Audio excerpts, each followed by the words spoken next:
Selanjutnya adalah materi penerapan keselamatan pasien di klinik yang akan disampaikan juga oleh Ibu Dr. Dewi Irawati MKM. Waktu dari jam 10 sampai dengan jam 11 kami persilakan Ibu. Baik, terima kasih. Saya akan melanjutkan untuk mengenai insiden keselamatan pasien. Mungkin untuk insiden keselamatan pasien ini saya mencoba menyampaikan berdasarkan dari materi Dr. Arjati Daud. Jadi mungkin Bapak Ibu sekalian sudah sangat familiar dengan beliau. Ini beliau juga konsultan kami dan sebagai salah satu anggota KNKP, Komite Nasional Keselamatan Pasien.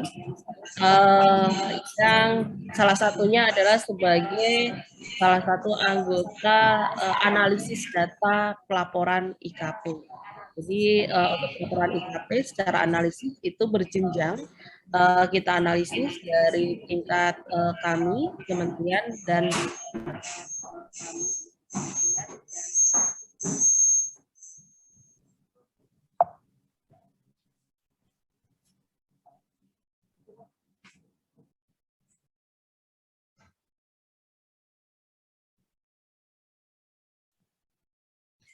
baik, untuk keselamatan pasien ini kita tetap masih mengacu pada Permenkes 11 tahun 2017 tentang keselamatan pasien, di mana kita diminta untuk membuat suatu sistem pelayanan asuhan pasien dengan lebih aman dengan melakukan dari asesmen resiko, kemudian mengidentifikasi dan mengelola dari resiko pasien, dan setelah itu bagaimana proses pelaporan dan analisis dari insiden. Di sini pelaporan untuk insiden keselamatan pasien nantinya ada dua, yaitu secara internal dan secara eksternal. Secara internal itu adalah kepada penanggung jawab klinik langsung kalau di klinik. Secara eksternal itu nantinya adalah ke KNKP, Komite Nasional Keselamatan Pasien. Kemudian pelaporan tersebut dijadikan sebagai suatu pembelajaran agar tidak terjadi insiden yang sama di masa yang akan datang, ataupun menghindari ataupun meminimalisir resiko yang menjadi dampak dari insiden tersebut. Dan bisa melaksanakan, mengimplementasikan solusi apabila terjadi suatu insiden keselamatan pasien. Sehingga dari hal tersebut secara garis besar kita bisa mengambil kesimpulan bahwa di dalam melakukan suatu manajemen resiko itu kita harus melakukan, yang pertama adalah melakukan asesmen resiko. Kita kemudian dari hasil asesmen resiko kita melakukan identifikasi resiko-resiko yang ada. Kalau dulu di dalam melakukan identifikasi resiko, kita membuatnya di dalam suatu register resiko. Nah, setelah kita melakukan identifikasi resiko, kita melakukan analisa resiko. Dari melakukan analisa resiko, kita mendapatkan suatu severity assessment. Itu adalah kita melihat berdasarkan probabilitas dan dampak dari resiko, lalu muncullah nanti yang namanya adalah grading resiko. Nanti secara garis besar akan kami sampaikan di belakang. Grading resiko itu nanti muncul 4 warna, biru, hijau, kuning, dan merah. Kemudian penata laksanaan solusi atas resiko yang terjadi itu harus dilakukan investigasi. Lalu apa tindak lanjutnya untuk mengatasi dari insiden yang sudah terjadi tersebut. Pada dasarnya di dalam melakukan suatu pelaporan dari insiden keselamatan pasien itu adalah kita ingin melakukan pembelajaran bersama untuk nantinya meminimalkan timbulnya resiko, mencegah terjadinya cedera yang disebabkan oleh kesalahan akibat melakukan suatu tindakan atau tidak mengambil tindakan yang seharusnya diambil. Jadi ada dua hal, tindakan itu harus diambil tapi salah dilakukan, atau tindakan itu harus diambil tapi tidak diambil atau tidak dilakukan. Itu bisa terkait pada suatu insiden keselamatan pasien. Nah, di dalam Permenkes 11, di dalam melakukan dalam melakukan suatu penata laksanaan keselamatan pasien, ini ada 7 langkah untuk menuju keselamatan pasien. Dan apabila terjadi insiden, ini harus dilakukan sistem pelaporan. Dan sistem pelaporannya, ini tadi yang sudah saya sampaikan, ada secara internal maupun secara eksternal. Dan untuk secara organisasi mutu di klinik, koordinator keselamatan pasien ini ada termasuk di dalam struktur organisasi di bawah koordinasi penanggung jawab mutu. Penanggung jawab mutu ini ada di bawah penanggung jawab klinik secara langsung. Jadi tim yang ada di bawah penanggung jawab mutu ini kita sebutnya sebagai tim mutu internal. Jadi tim mutu internal misalnya di klinik ini ada koordinator keselamatan pasien, ada koordinator PPI, ada koordinator manajemen resiko, ada koordinator audit internal, ada koordinator K3 dan koordinator manajemen fasilitas dan keselamatan. Jadi ini adalah termasuk di dalam tim mutu internal dengan di bawah koordinasi dari penanggung jawab mutu. Dan untuk koordinator dari keselamatan pasien ini mempunyai tim disebut sebagai tim keselamatan pasien. Tim keselamatan pasien tugasnya adalah melakukan pencatatan, pelaporan insiden, analisis insiden, termasuk melakukan RCA, dan mengembangkan solusi untuk meningkatkan keselamatan pasien, serta melaporkan insiden secara kontinu melalui e-reporting. Jadi nanti tim keselamatan pasien ini memegang prinsip rahasia. Pelaporan insiden keselamatan pasien ini dilakukan secara dijaga kerahasiaannya. Kenapa? Karena tadi jangan sampai diketahui oleh orang yang tidak paham, yang pada akhirnya bisa di blow up dan akhirnya menimbulkan suatu mencederai nama baik dari suatu fasilitas pelayanan kesehatan gitu. Padahal di dalam melakukan suatu penata laksanaan keselamatan pasien selain kerahasiaan, ini kita prinsipnya adalah no blaming dan no name. Jadi kita tidak menyalahkan siapapun, tapi kita melihat error sistem ada di mana yang melatar belakangi seseorang melakukan error dalam melakukan pelayanan kesehatan. Jadi di dalam aplikasi mutu pun, di dalam pelaporan insiden keselamatan pasien, itu ada fitur menu tersendiri, ada double password. Jadi untuk masuk ke dalam aplikasi mutu, itu ada password untuk masuk ke aplikasi. Nah, di dalam aplikasi itu ada menu pelaporan IKP, khusus menu pelaporan IKP ada password lagi. Dan yang memegang itu adalah khusus untuk tim keselamatan pasien. Karena tadi kita benar-benar menjaga kerahasiaan dari suatu pelaporan IKP. Karena kita ingin melihat itu sebagai pembelajaran agar tidak terjadi kembali insiden yang sama di fasilitas kesehatan yang lainnya.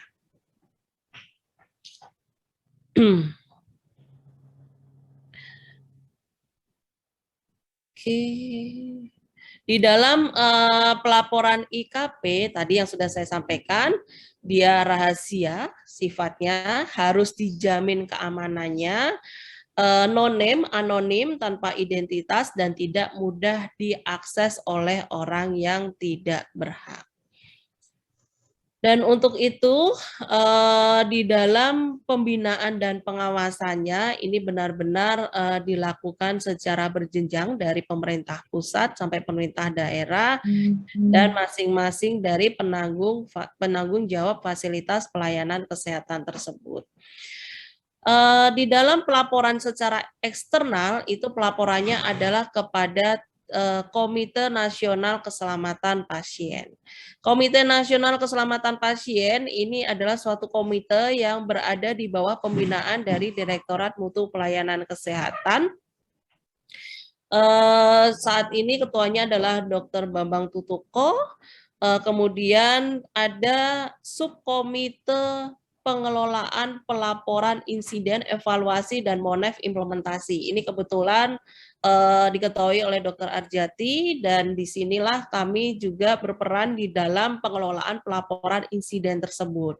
Dan saat ini teman-teman yang sudah melaporkan insiden yang ada, ini memang perlu menjadi perhatian lebih lanjut di dalam proses pemilahan jenis insidennya, karena terkadang masih banyak yang belum tepat dalam menentukan jenis insidennya, apakah itu KTD, KNC, KPC, ataupun KTC misalnya. Jadi ataukah sentinel. Nah, menentukan jenis insidennya ini terkadang masih banyak teman-teman yang belum tepat. Kemudian bagaimana proses investigasinya. Jadi ini kami mulai analisa supaya nanti hasil dari analisis kita feedback-kan, nanti ada menu feedback yang bisa diakses oleh seluruh fasilitas yang menjadi user dari aplikasi Mutu tersebut, untuk kemudian dijadikan pembelajaran supaya tidak terjadi, ataupun kalau terjadi, dampak yang terjadi itu sangat minimal. Terkait keselamatan pasien, di sini secara definitif itu adalah untuk insiden keselamatan pasien, itu adalah kejadian yang tidak disengaja ketika memberikan asuhan kepada pasien atau care management problem atau kondisi yang berhubungan dengan lingkungan di Fasiankes, termasuk infrastruktur, sarana prasarana, atau kita sebutnya sebagai service delivery problem, yang dapat berpotensi atau telah menyebabkan bahaya bagi pasien. Jadi untuk kasus khusus pelaporan di dalam IKP nanti ada dua hal, dia termasuk dalam CMP atau masuk dalam SDP. Ini dilihatnya apakah pasien sudah dilakukan asuhan pelayanan atau belum. Apabila pasien sudah masuk dilakukan asuhan pelayanan, berarti ini termasuk dalam CMP. Tapi kalau dia tidak terjadi cedera, tidak dalam keadaan pengasuhan pelayanan, itu masuk ke dalam SDP. Kemudian yang ketiga itu adalah kejadian sentinel. Kejadian sentinel ini adalah kejadian yang tidak terkait dalam proses pelayanan. Jadi tidak semua kesalahan itu menyebabkan kejadian sentinel, dan tidak semua kejadian sentinel itu karena adanya suatu kesalahan. Jadi sentinel itu tidak terkait pada pelayanan sama sekali. Misalnya di dalam suatu fasilitas pelayanan ibu hamil dan melahirkan, pada saat ibu melahirkan ternyata ada kejadian penculikan bayi, gitu. Nah, itu tidak terkait pada pelayanan. Ya, jadi penculikan bayi itu termasuk di dalam kejadian sentinel. Atau fasilitas kesehatan itu bertingkat ke atas. dan ternyata pasien yang sedang dirawat inap di fasilitas pelayanan kesehatan itu depresi, kemudian dia loncat dari jendela, bunuh diri, loncat ke bawah, meninggal. Nah, itu masuk ke dalam kejadian sentinel, bukan KTD. Karena dia meninggal karena dia sendiri yang meloncat dari jendela, bukan karena meninggal karena penyakit yang dideritanya. Jadi ini yang benar-benar harus dipahami oleh teman-teman untuk golongan-golongan dari insiden keselamatan pasien. Nah, di dalam melakukan manajemen untuk sistem pelaporan dan pembelajaran untuk keselamatan pasien di klinik, atau kita sebutnya adalah SP2KP untuk klinik, ada lagi juga SP2KP untuk puskesmas, jadi ini masuk ke dalam pelaporan secara eksternal. Kita harus menentukan dulu jenis insidennya itu apa. Apakah dia adalah kejadian sentinel, atau dia kejadian tidak diinginkan, KTD, ataukah dia KTC, atau KNC, atau KPCS, kejadian potensial cedera secara signifikan. Jadi dia berpotensi menimbulkan cedera, tapi dampaknya itu signifikan. Dan untuk setelah kita tentukan jenis insidennya, kemudian tadi kita melakukan analisis dari insiden tersebut, kita melakukan investigasi. Nah, di dalam kita melakukan investigasi itu harus sesuai dengan kronologis dari kejadian dan benar-benar harus dipahami prinsip no blaming. Karena begitu kita sudah ngeblame, sudah ada unsur menyalahkan, pasti ada unsur membela diri yang ditakutkan. Pada akhirnya kronologis kejadian yang sebenarnya itu tidak diketahui, tidak diinformasikan.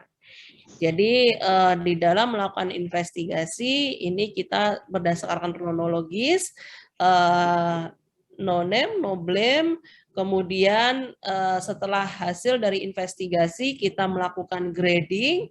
Dari grading yang ada nanti kita menentukan rekomendasi atau tindakan untuk solusi dari masalah insiden yang terjadi.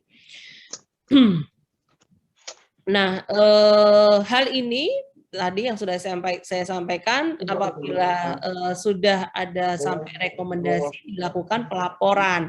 Pelaporan insiden keselamatan pasien itu bisa secara internal, bisa secara eksternal. Dan itu semua pembelajaran. Dan untuk saat ini pelaporan secara eksternal ke KNKP itu hanya ada 2 macam pelaporan. Antara lain adalah KTD dan sentinel. Jadi untuk KTC, KNC itu tidak dilaporkan secara eksternal.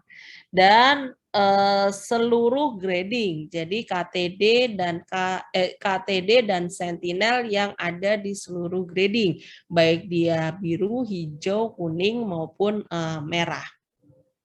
Sehingga tadi yang saya sampaikan banyak teman-teman yang melaporkan itu sebagai KTD, ternyata setelah kita lihat itu adalah KNC, atau setelah kita lihat lagi dia itu adalah KTC gitu. Jadi banyak teman-teman yang masih belum tepat dalam menentukan jenis insidennya. Oke. Secara garis besar, definisi dari masing-masing jenis insiden itu adalah sentinel, itu adalah kejadian yang tidak berhubungan dengan perjalanan penyakit pasien atau penyakit yang mendasarinya yang terjadi pada pasien. Jadi tadi kayak penculikan bayi atau pasien yang bunuh diri. Kemudian KTD itu adalah kejadian tidak diharapkan insiden keselamatan pasien yang menyebabkan cedera pada pasien. Kalau KTC itu kejadian tidak cedera, itu adalah insiden keselamatan pasien yang sudah terpapar pada pasien, namun pasien itu tidak menyebabkan cedera pada pasien. Kalau KNC nyaris cedera, insiden keselamatan pasien itu belum terpapar pada pasien. Kalau KTC sudah terpapar, KNC belum terpapar. Kalau kondisi potensial cedera yang signifikan itu adalah kondisi selain dari proses penyakit atau kondisi pasien itu sendiri yang berpotensi menyebabkan terjadinya kejadian sentinel tapi belum terjadi. Jadi kondisi potensial cedera itu belum terjadi insiden keselamatan pasien, tetapi dia berpotensi menimbulkan suatu insiden sentinel. Ini juga harus dipahami oleh teman-teman.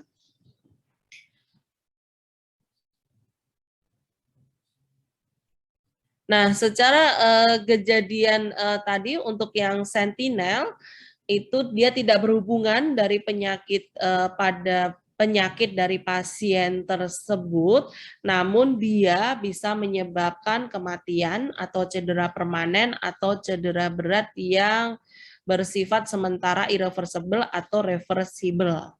Cedera permanen itu bisa kecacatan, kelumpuhan, kebutaan. Cedera berat yang bersifat sementara itu bisa yang bersifat kritis, mengancam jiwa dalam kurun waktu tanpa terjadi suatu cedera permanen atau gejala sisa. Dan kondisi ini mengharuskan pemindahan pasien ke tingkat perawatan yang lebih tinggi atau pengawasan pasien untuk jangka waktu yang lama. Ini untuk yang cedera berat yang bersifat sementara. Nah, ini contoh-contoh kejadian sentinel itu antara lain adalah bunuh diri, pasien yang bunuh diri, kemudian kematian dari bayi yang cukup bulan, yang tidak diantisipasi. Nah, misalnya kondisi bayi tersebut masih dalam keadaan hidup, dia cukup bulan, tetapi dia berpotensi meninggal, itulah pada waktu dia masih hidup, itulah yang disebut sebagai KPCS. Kondisi potensial cedera signifikan. Yang dimaksud signifikan itu adalah bisa menimbulkan kematian. Kemudian bayi dipulangkan kepada orang tua yang salah, itu juga sentinel.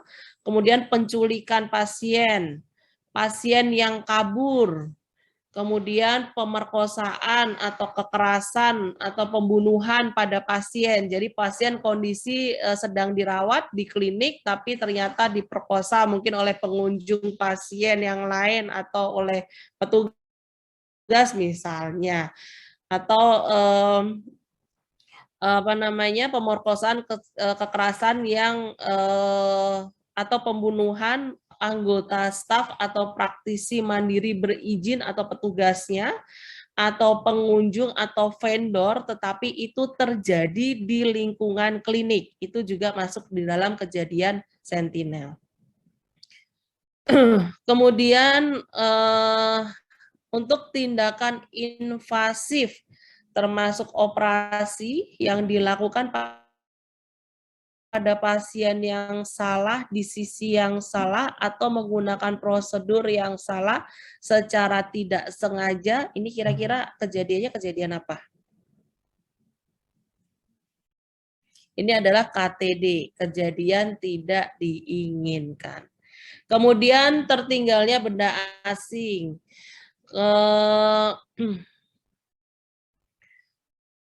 Hiperbilirubinemia pada neonatal yang berat, kemudian adanya kebakaran, kematian ibu yang intrapartum terkait pada proses pada masa persalinannya, atau morbiditas ibu dengan derajat yang berat. Ini termasuk di dalam KTD, kejadian tidak diinginkan. Nah, di dalam proses pelaporan dari insiden keselamatan pasien ini adalah format pelaporan insiden secara internal. Ini masih hampir sama sebenarnya. Ini kami ambil contoh untuk yang datanya masih rumah sakit. Ini sama, berlaku juga untuk puskesmas dan klinik. Jadi di sini formulirnya antara lain adalah data pasien, nama, nomor RM, ruangan, umur, kelompok umur, jenis kelamin, penanggung biaya pasien siapa, kemudian rincian kejadian itu terjadi pada tanggal berapa, jam berapa, insidennya apa.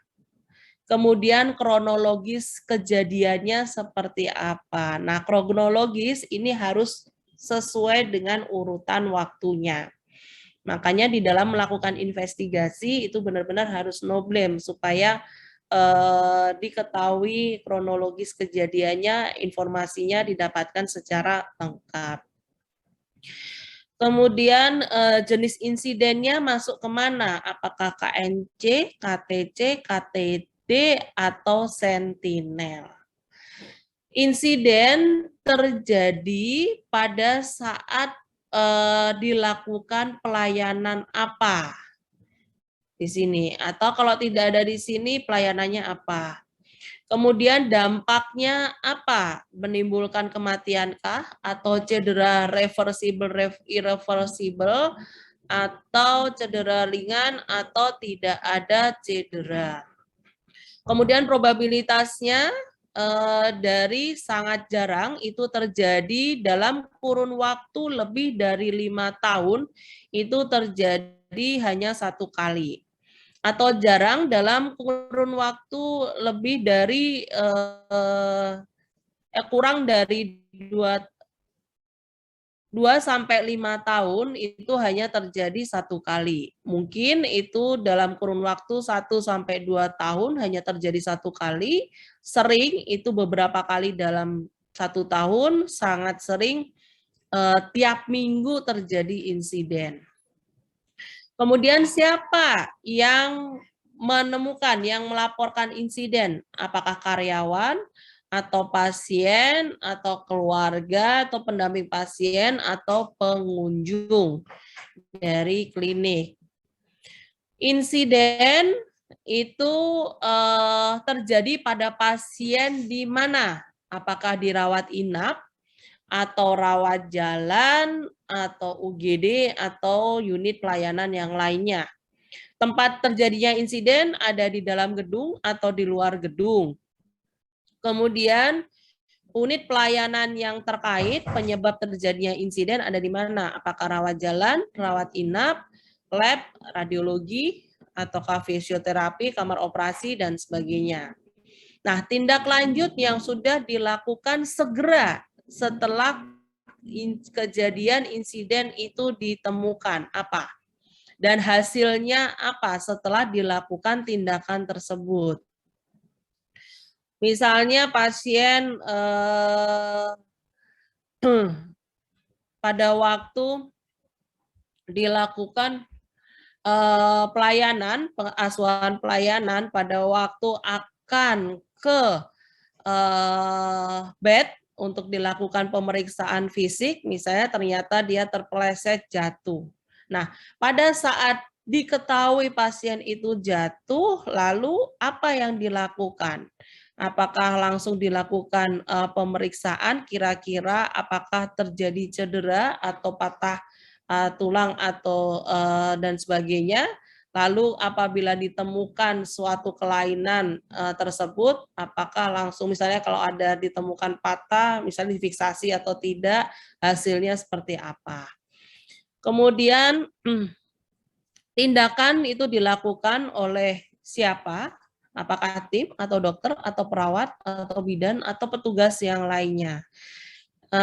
Kejadian ini pernah terjadi sebelumnya atau tidak di unit pelayanan yang sama, iya atau tidak, itu.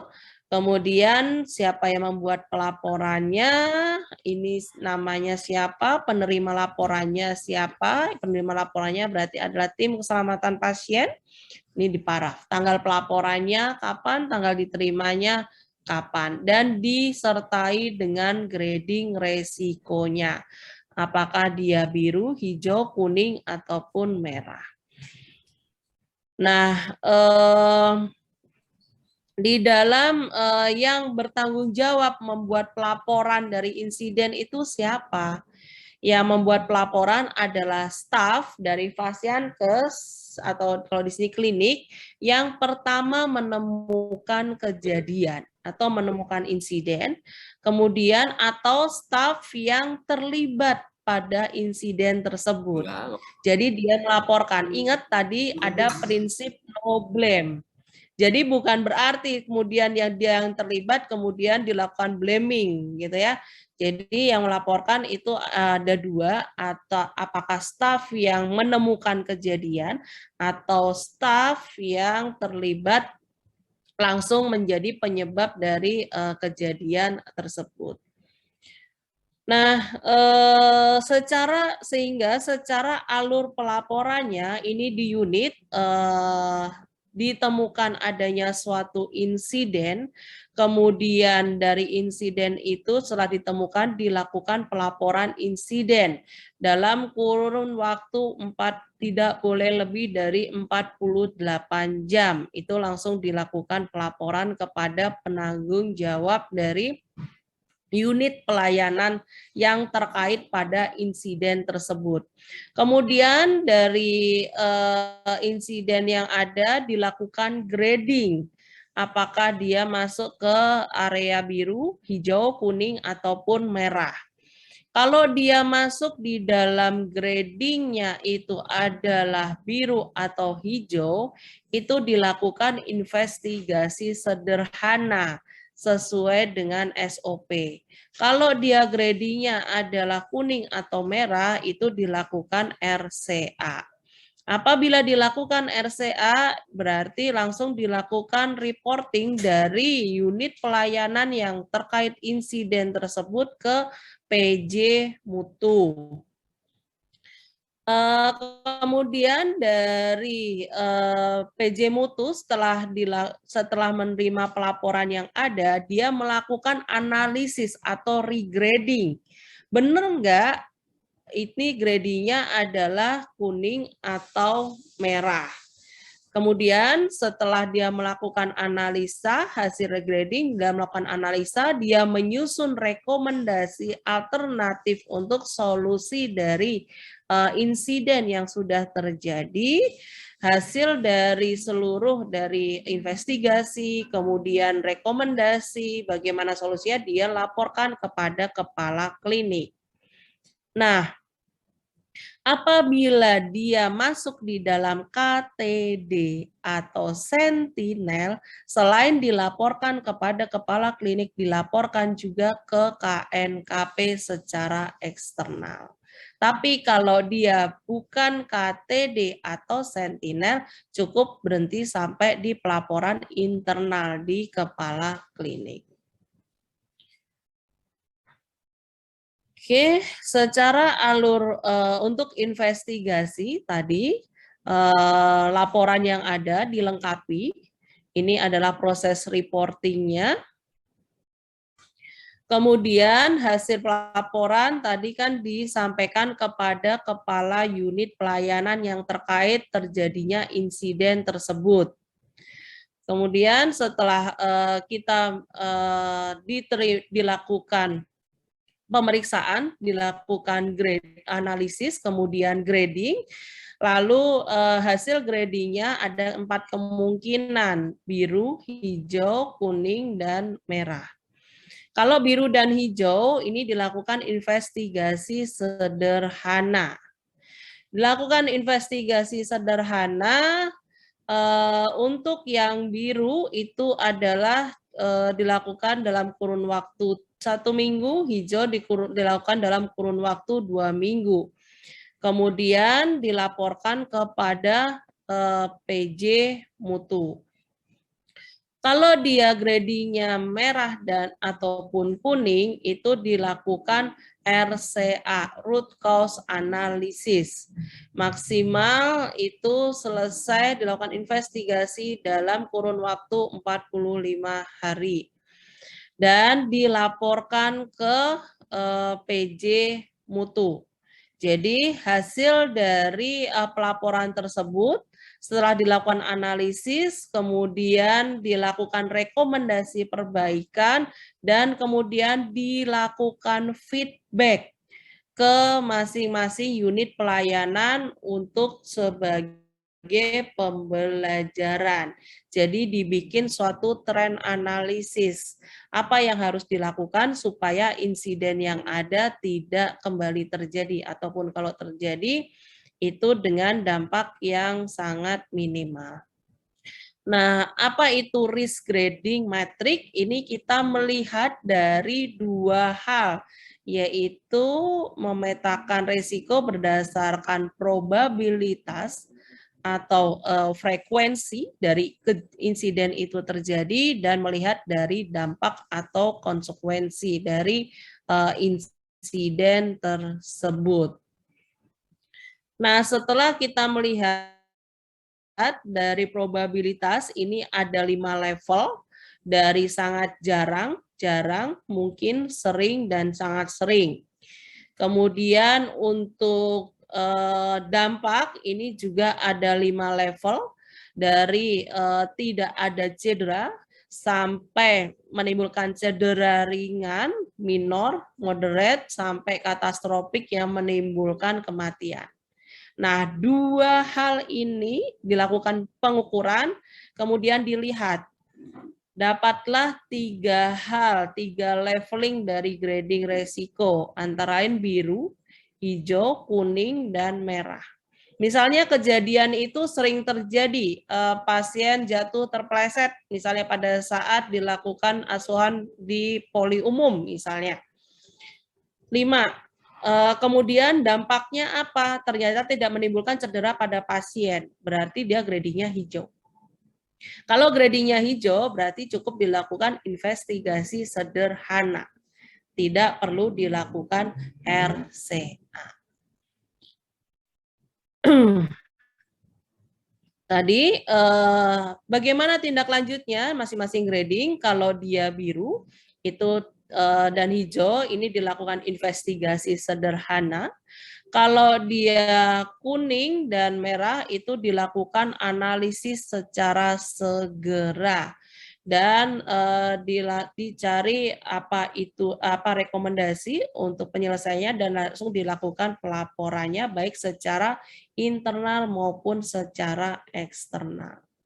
Nah, ini di dalam sistem pelaporan insiden keselamatan pasien, nanti di dalam unit kejadian yang terkait untuk terjadinya suatu insiden keselamatan pasien, ini ada dibedakan, ada 14, apakah administrasi, kemudian pada saat dilakukan prosedur klinis, ataukah di tempat arsiparis atau dokumentasi, ataukah terkait infeksi nosokomial, kalau sekarang PPI, kemudian apakah pada proses medikasi, gizi, nutrisi, oksigen, sampai dengan laboratorium.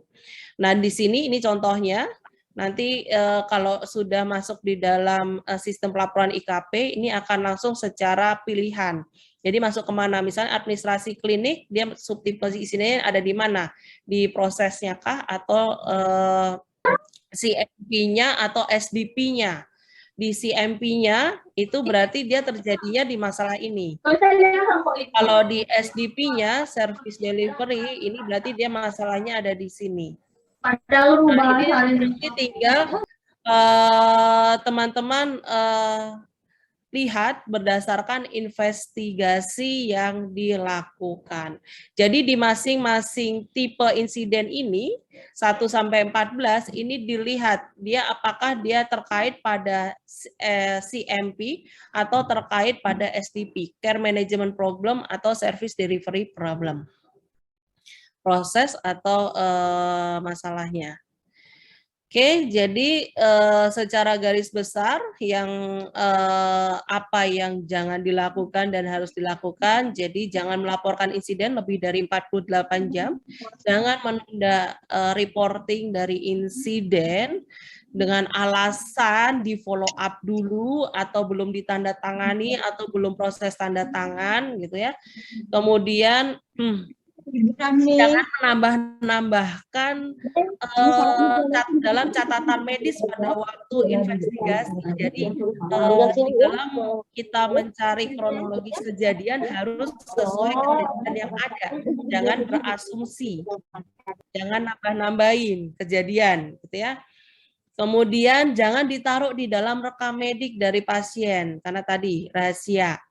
Kemudian jangan membuat kopi dari laporan insiden tadi dan setiap ada kejadian-kejadian yang tidak diantisipasi itu tolong untuk dicatat.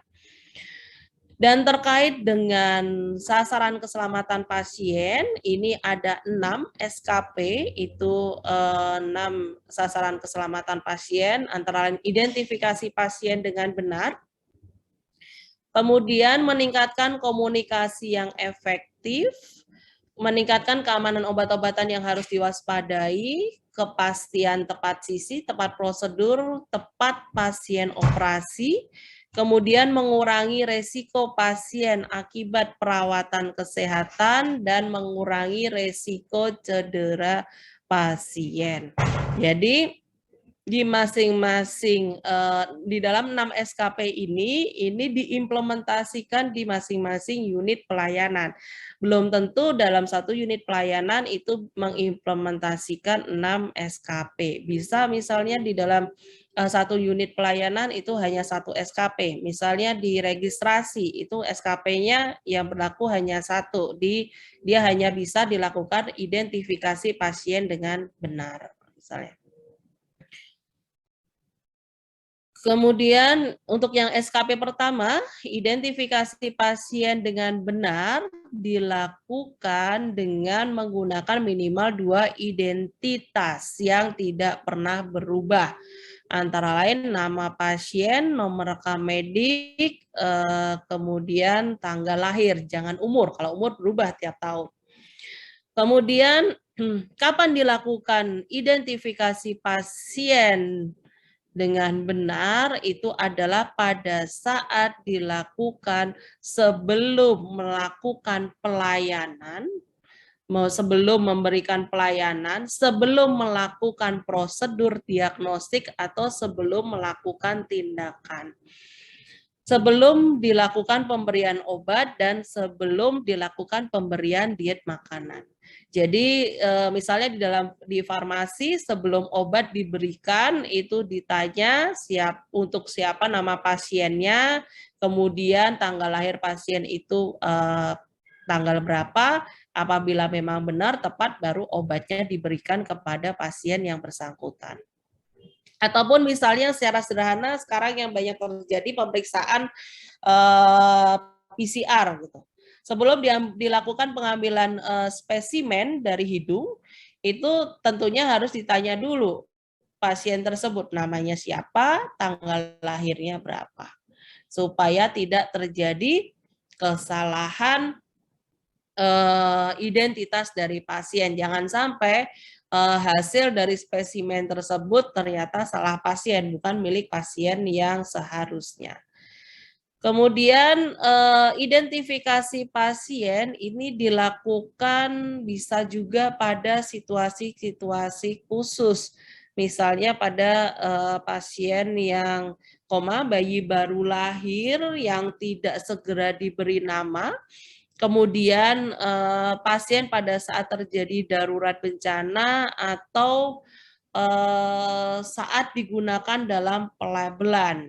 Misalnya tadi pada saat pengambilan spesimen tadi dari PCR, kemudian sampel darah, kemudian label ASI untuk yang disimpan secara bersama-sama untuk bayi yang dirawat. Jadi ASI-nya itu dari ASI bayi ibu nyonya siapa gitu. Oke, untuk meningkatkan komunikasi yang efektif ini bisa dilakukan secara verbal order, itu misalnya bisa dilakukan SBAR, situation, background, kemudian assessment, recommendation, atau repeat back, teach back, check back, atau 5 benar, benar posisi, benar jumlah, benar volume, benar dosis, misalnya itu untuk obat-obatan. Jadi misalnya untuk SBAR pada waktu kita akan melakukan rujukan. Paling sederhana misalnya adalah contohnya rujukan secara internal. Misalnya pada ibu hamil yang sebenarnya dia akan melakukan ANC di poli kebidanan, yang di situ petugas pelayanan, pemberi pelayanannya adalah bidan, ternyata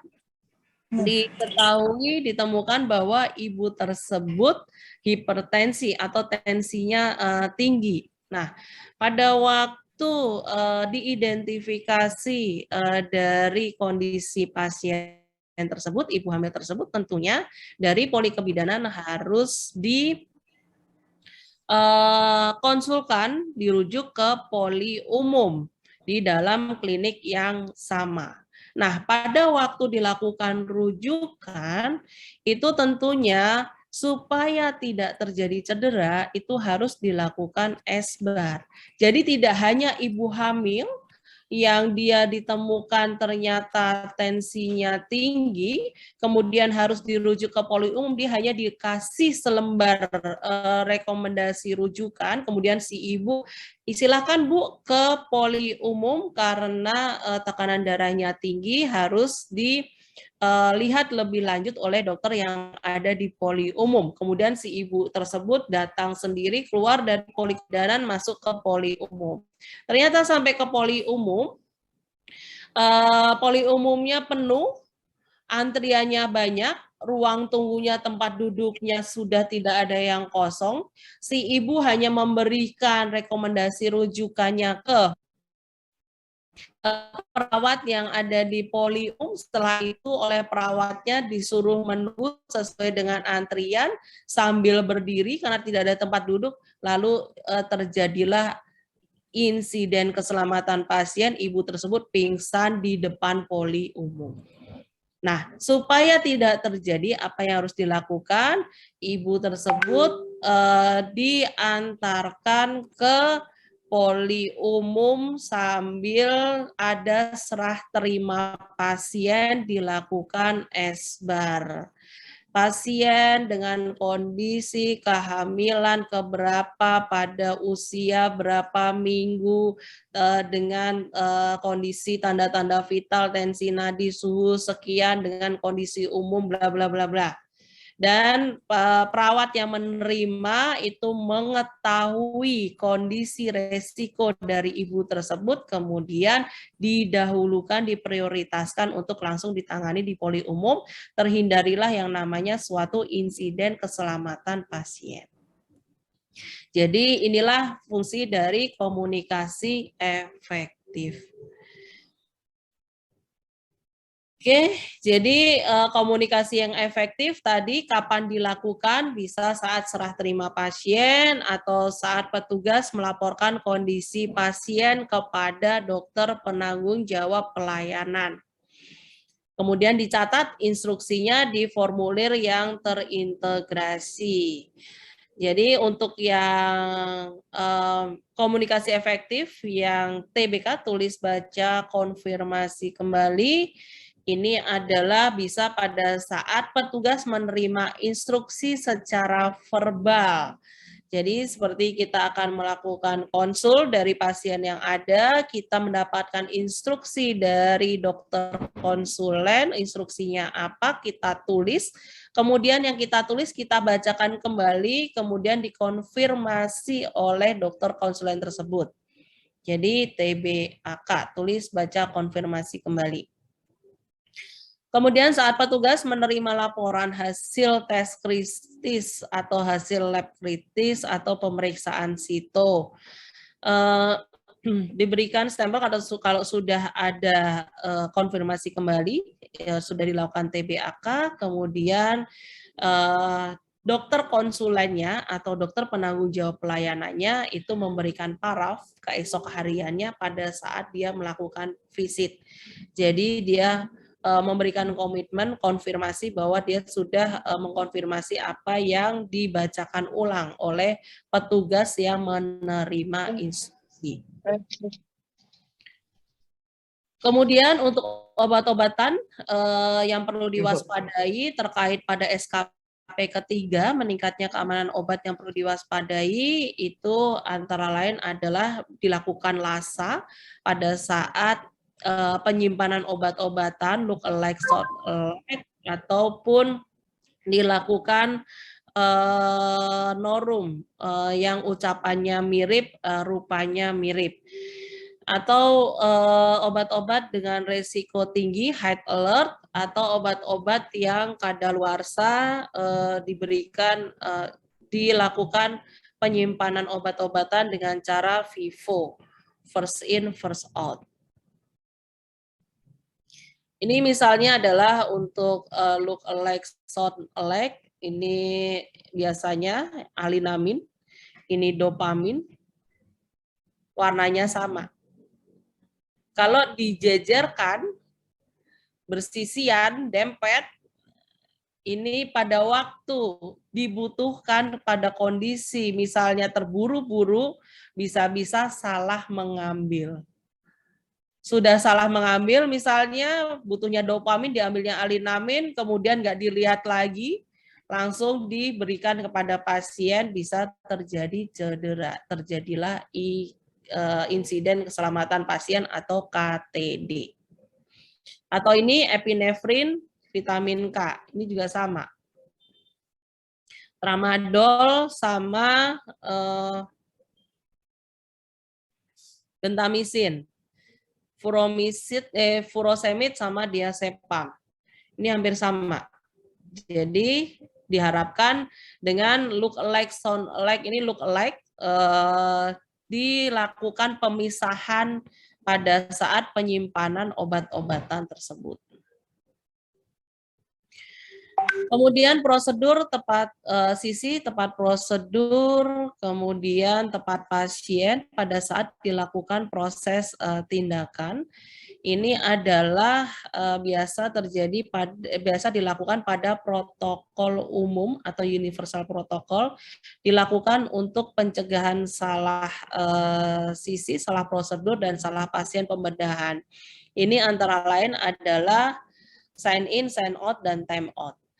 Proses verifikasi sebelum dilakukan operasi, benar nggak namanya pasien yang akan dilakukan operasi, namanya, umurnya, kondisi dari penyakitnya, akan dilakukan rencana terapinya benar atau tidak, kemudian dilakukan penandaan dari sisi operasinya, kemudian dilakukan time out sebelum dilakukan tindakan dari operasi. Ini adalah suatu protokol umum dalam suatu operasi untuk penandaan sisi dari operasi. Penandaan itu dilakukan pada tubuh dengan lateralisasi, sisi kiri, sisi kanan, tangan kiri, tangan kanan, kaki kanan, kaki kiri, gitu ya. Kemudian struktur yang multiple, jari tangan, jari kaki itu multiple. Kemudian ada multiple leveling, itu adalah tulang belakang, misalnya. Kemudian penandaan posisi dilakukan oleh petugas pemberi asuhan atau PPA yang akan melakukan tindakan, dibuat saat pasien terjaga dan sadar jika memungkinkan. Jadi harus terlihat sampai pasien disiapkan.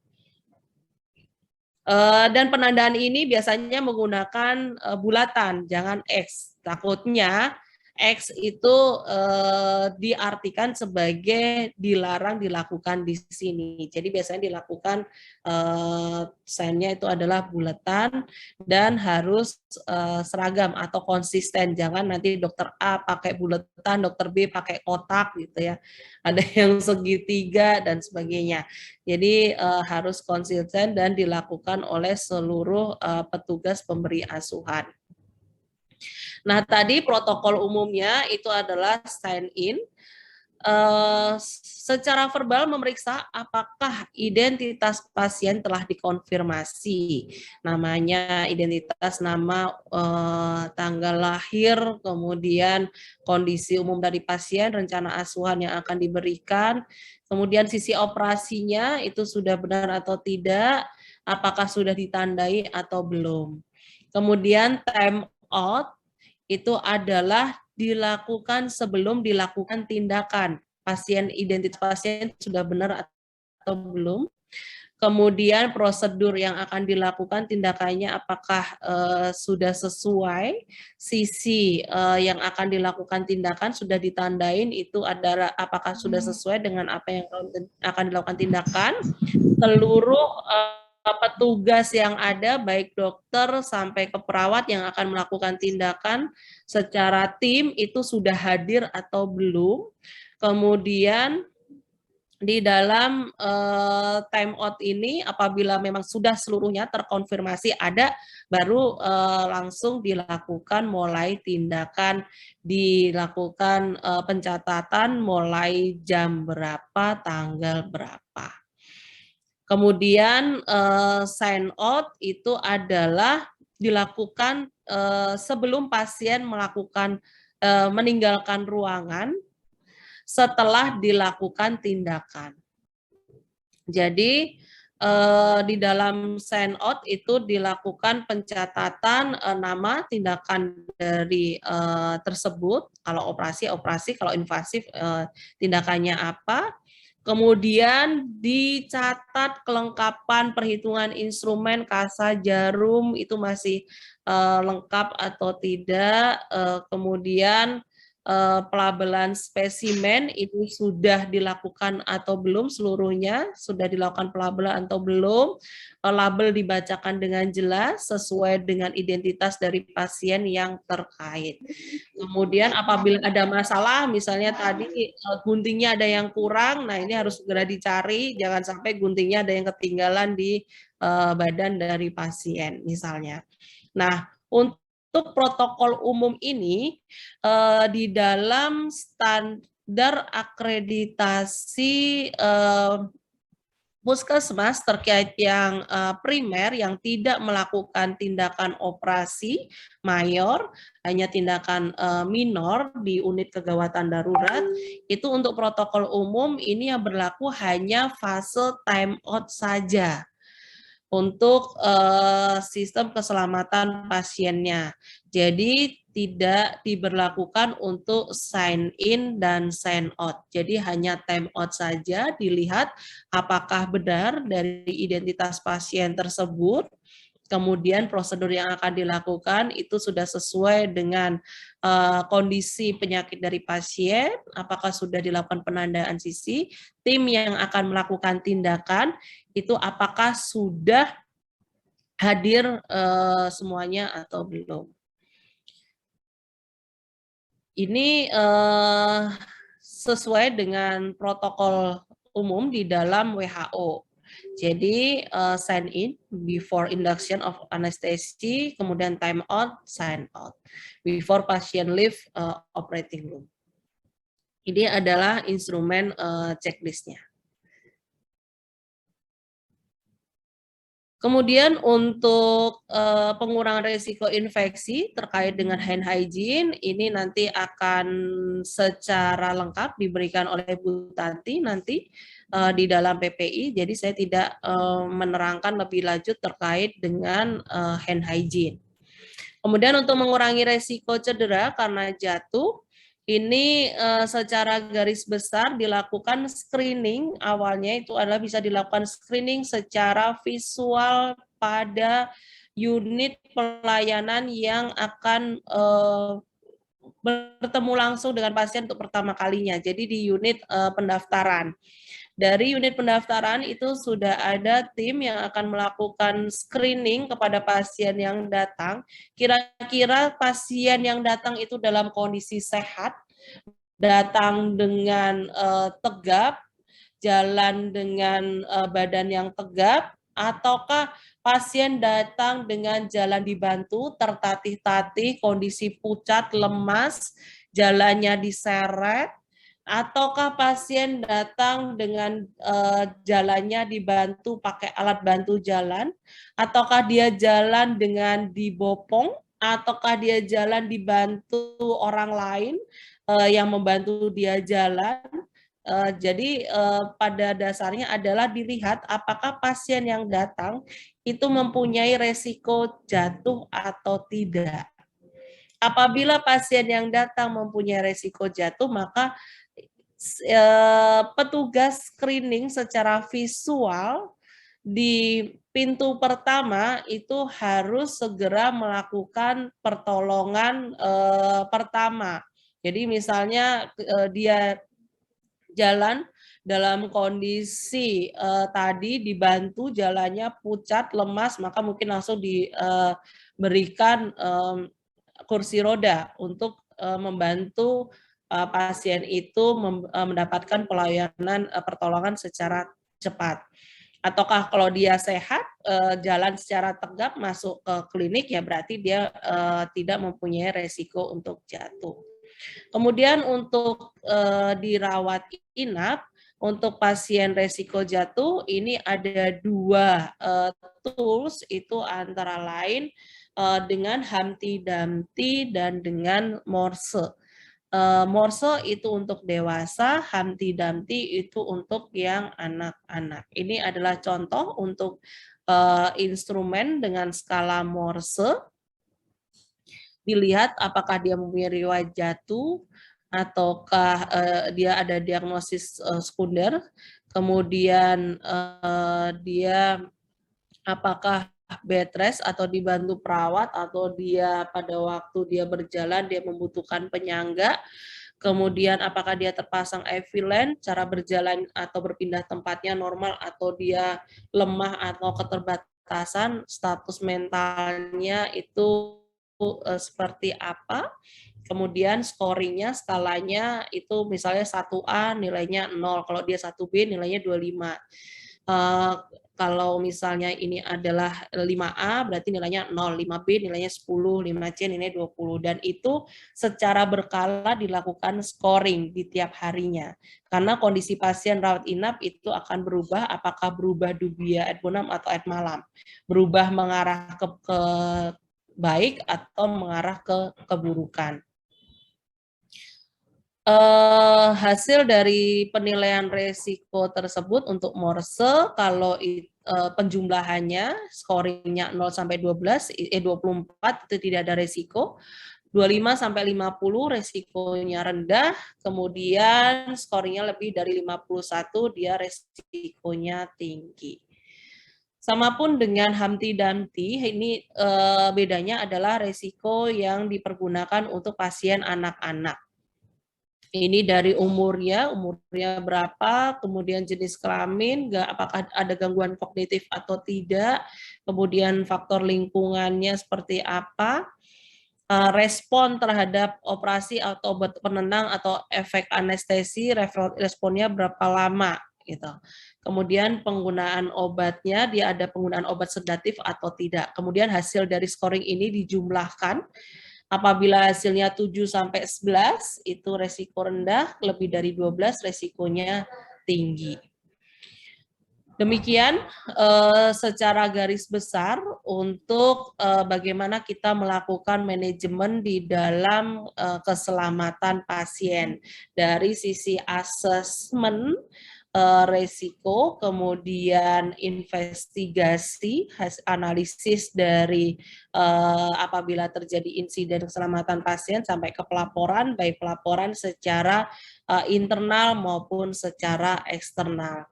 Terima kasih. Wabillahi taufik wal hidayah. Wassalamualaikum warahmatullahi wabarakatuh.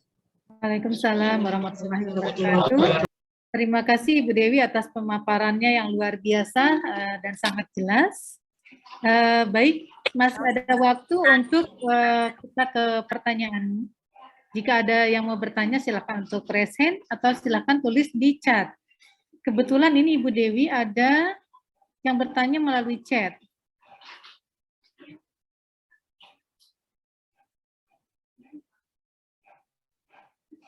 Ya. Tapi sepertinya pertanyaannya masih tadi materi yang pertama ini Ibu. Jadi di sini Dr. Agnes dari Klinik Atang Sanjaya Bogor menanyakan, izin bertanya Ibu, kami dari Klinik ATS izin menanyakan untuk indikator mutu nasional apakah boleh lebih dari 4 dan indikator mutu prioritas boleh lebih dari 1. Terima kasih, mohon untuk penjelasannya. Baik, terima kasih. Untuk indikator nasional mutu itu ada 4. Indikator nasional mutu itu ditetapkan oleh Menteri Kesehatan melalui Permenkes. Ini sedang kami proses rancangan RPMK-nya sudah ada di Biro Hukum. Tapi kalau untuk indikator mutu prioritas klinik, namanya prioritas 1. Tapi untuk indikator mutu unit pelayanan masing-masing unit pelayanan poli umum, unit poli gigi misalnya, itu silahkan kalau mampu lebih dari 1. Jadi bisa 1, bisa 2, bisa 3. Demikian Ibu. Ya, baik, terima kasih Bu Dewi. Masih ada pertanyaan di chat. Ini dari Klinik Dakota Lakas Prasaryanto, Dr. Novi bertanya, Klinik Dakota izin bertanya, untuk keselamatan pasien yang risiko jatuh atau maksudnya artinya risiko jatuh dan lain-lain, apakah sama antara FKTP dengan rumah sakit? Mohon penjelasannya itu. Baik, untuk sistem manajemen keselamatan pasien ini pada dasarnya sama. Laporan secara internal maupun pelaporan secara eksternalnya. Dulu di awal kita menginisiasi untuk pelaporan insiden keselamatan pasien di FKTP, ini adalah seluruh insiden itu dilaporkan juga secara eksternal. Awalnya tujuan kita memberlakukan begitu untuk FKTP itu adalah kita ingin melihat sejauh mana teman-teman memahami jenis insidennya. Karena pada waktu pelaporan IKP rumah sakit yang memang sudah berjalan stabil, dilaporkannya secara eksternal hanya KTD dan Sentinel saja, itu masih banyak teman-teman rumah sakit yang belum tepat menentukan jenis insidennya. Seharusnya hanya KTD yang dilaporkan, benar pelaporannya itu dilaporkan sebagai KTD, tapi ternyata setelah dianalisis dia bukan KTD gitu. Dan ternyata yang pengalaman kami di puskesmas itu juga masih banyak yang belum tempat. Jadi dia misalnya KNC dilaporkan sebagai KNC ternyata bukan KNC, atau dilaporkan sebagai KTD ternyata bukan KTD gitu. Jadi itu di awal. Kemudian sudah berjalan untuk puskesmas di 2 tahun ini, proses inisiasi untuk pelaporan ke eksternal KNKP sekarang sudah berubah, untuk pelaporannya sama dengan rumah sakit, hanya KTD dan Sentinel saja. Jadi untuk sekarang secara luas kebijakan pelaporan secara eksternal, itu seluruh fasilitas pelayanan kesehatan hanya KTD dan Sentinel, tetapi untuk seluruh jenis pelaporan itu tetap dilaporkan secara internal kepada penanggung jawab klinik. Demikian, Ibu. Masih ada pertanyaan lanjutan ini, Dok. Untuk FKTP, IKP yang dilaporkan eksternalnya tadi kemana, Dok? Mohon penjelasan. Untuk yang pelaporan eksternal itu dilaporkan melalui sistem aplikasi mutu. Jadi tadi yang sudah saya sampaikan, untuk sistem pelaporan insiden keselamatan pasien itu dilaporkan melalui sistem aplikasi mutu dengan username adalah kode registrasi dari fasilitas tersebut. Jadi saat ini yang baru mempunyai kode registrasi itu adalah rumah sakit, puskesmas, kemudian laboratorium kesehatan. Namun yang sedang berproses untuk tadi penertiban pembuatan kode registrasi itu adalah klinik dan tempat praktik mandiri dokter maupun dokter gigi. Untuk tempat praktik mandiri dokter maupun dokter gigi ini lebih mudah kami melakukan registrasi karena rata-rata sudah tercantum di dalam organisasi profesi. Sudah ada di dalam ID maupun PDGI. Jadi kami lebih mudah dalam memberikan kode registrasi. Namun di sini kami agak menemui hambatan di dalam peregistrasian untuk klinik karena memang izinnya ada di pemerintah daerah. Pada saat kami meminta datanya terkadang belum semuanya mempunyai data untuk klinik tersebut. Jadi ini masih agak mengalami kendala untuk proses registrasi dari klinik. Jadi nanti di dalam aplikasi mutu tersebut itu ada 2 hal yang dilaporkan, antara lain adalah pengukuran indikator nasional mutu dan pelaporan insiden keselamatan pasien. Khusus untuk pelaporan insiden keselamatan pasien ada double password karena tadi dijaga kerahasiaannya. Jadi ada password lagi untuk masuk dalam menu IKP. Demikian. Ya, baik, terima kasih Dr. Dewi. Selanjutnya dari Dr. Rani, Klinik Garuda, izin bertanya, untuk skala jatuh, Morse, dan skala jatuh Humpty Dumpty, apakah juga digunakan di FKTP? Mungkin selama ini kita seringnya dilaksanakan di rumah sakit. Mohon izin penjelasannya, Dok. Baik, untuk skala resiko jatuh Humpty Dumpty maupun Morse itu kan untuk anak dan dewasa, Morse itu dewasa, Humpty Dumpty anak-anak, itu adalah untuk skala pemeriksaan untuk resiko jatuh pada kondisi rawat inap di seluruh fasilitas pelayanan kesehatan. Jadi puskesmas yang rawat inap itu juga menggunakan Morse dan Humpty Dumpty. Tapi untuk di rawat jalan tadi menggunakan screening secara visual. Apa yang harus dilakukan dari screening visual itu yang harus segera dilakukan untuk menghindari pasien tersebut menjadi jatuh.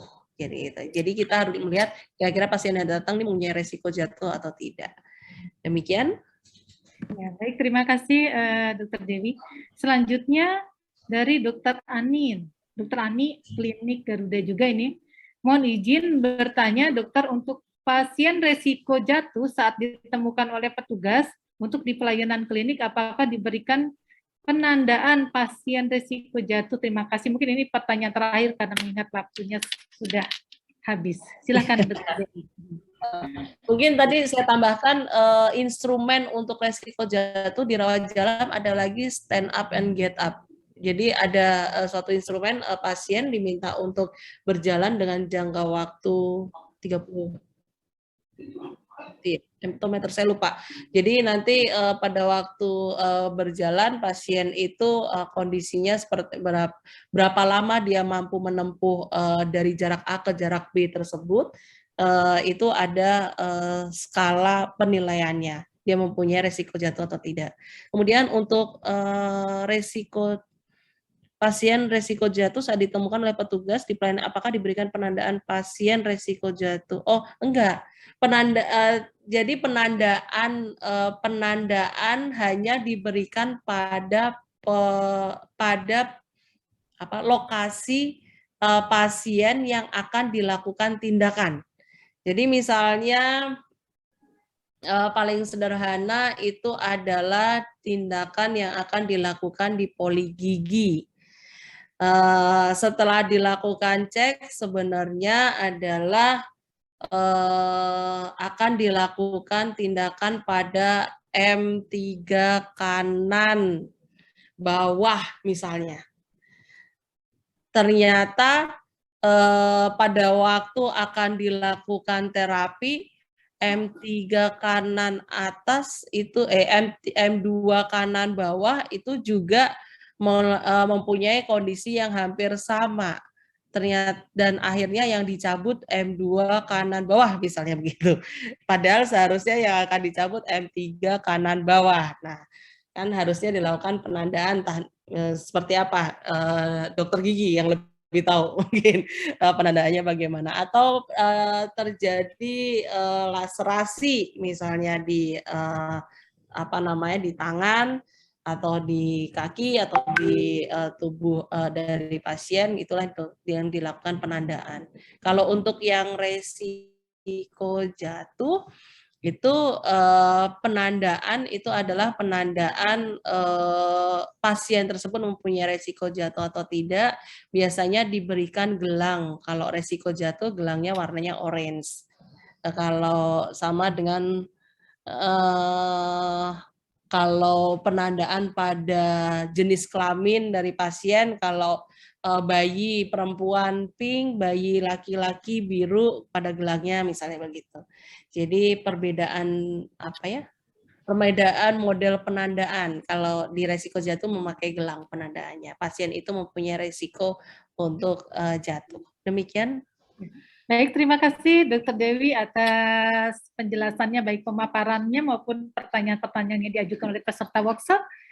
Terima kasih sekali kami ucapkan kembali. Kemudian besok kita masih ketemu dengan Dr. Dewi di pagi di pertemuan pertama. Baik, terima kasih Dr. Dewi.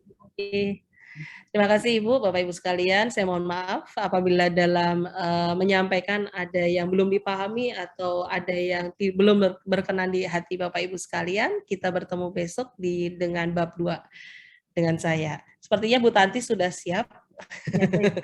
Baik, terima kasih. Wabillahi taufiq wal hidayah. Assalamualaikum warahmatullahi wabarakatuh. Waalaikumsalam warahmatullahi wabarakatuh.